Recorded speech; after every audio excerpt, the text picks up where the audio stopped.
What made you pick UNC, and did Dean Smith recruit you personally? Yes, the great one. The great one, rest in peace. For sure. I remember watching them play Michigan, and, the whole ordeal went down with, Webb and timeout, this and that, and they won it. So go to school the next day, and I come home. So I got my headphones on, and at this time, it's just me and my mom living in the crib, and we living in an apartment. So I walk through the door, and when I close the door, I'm just bobbing, going to my room. Out of my periphery, I see some people sitting in the living room, so I backtrack. Oh, shit. It's Dean Smith. And my opinion... The day after they won? The day after they won it.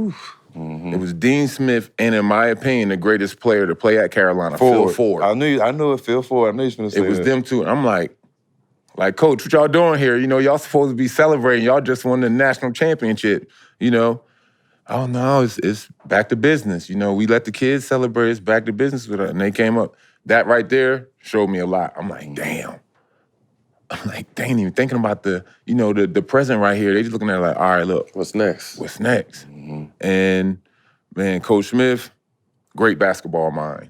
It was sad to see him, just have that dementia and the whole amnesia, go through that whole thing for him having such a great mind. Yeah. Man, great person too. You got any classic Dean Smith stories? One that you can remember off the top of your head? Yeah, it's one out there that I wanted to set straight with some people. So we were in practice, right? So now I knew the concept of the team game. I knew the concept of, okay, you got to come down and at least give 2-3 passes before you get a shot. Okay, got that. So we in practice, and we moving, the ball's moving around, and I'm wide open on the baseline. I get it. I put that thing up.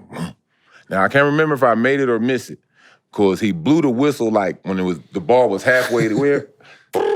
He's like, stop. And I'm like, oh, did I do something wrong? And he's like, what are you doing? Why are you shooting the ball like that? Da-da-da-da-da. I was like, Coach, I was open. So here it is.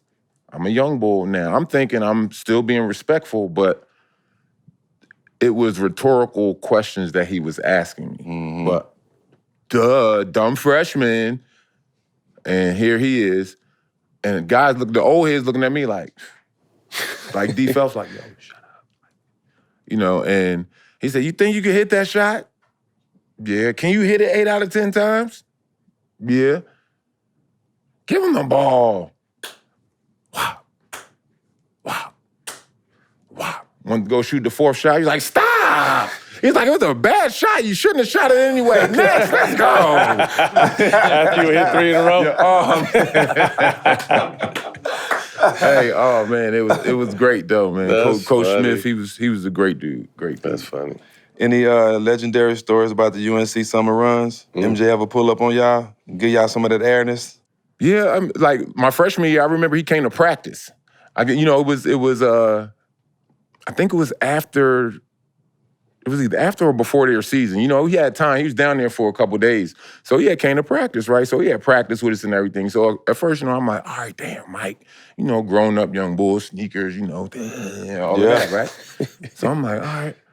And after practice, as a freshman and all that, you got to get your work in, 10, 15 minutes after practice or whatever. So I did that, boom, boom, boom. And so, guys, we motivated to the locker room. Well, Stack will tell you the story. Stack, Donald Williams, Jeff McGinnis, a kid by the name of Dante Calabria. They all playing Rise and Shine with Mike. Oh, so they like, oh, where's she at? I'm in the locker room. I'm icing down. I already took my shoes off. So they like, oh, Coach wants you out there on the floor. I'm like, man. So run out there on the floor. They like, oh, you want to play one-on-one? What? Are you crazy? Man, I'm not sitting up here letting this dude embarrass me. I'm like, yo, I can't mess with him because at the time, I wasn't confident in my handle like that, you know what I'm saying? And I know he gonna get up in me, play deep. Man, y'all crazy. I'm gonna stand here watch him kill y'all. But him and Stack was going at it, though. Were they? Ooh. I wish that film could somehow, some way just Surface. abruptly appear. But yeah, they was going. What year was ass Stack down. at the time? What year was Stack? We were both what? Freshmen, I think. Freshman, sophomore, going into that sophomore season. He came back. Yo. Going at MJ, huh? Going at it. And then in the summertime, we always had great pickup games. Down in the Dean Dome, close it up, and then you got 2 courts going the long way.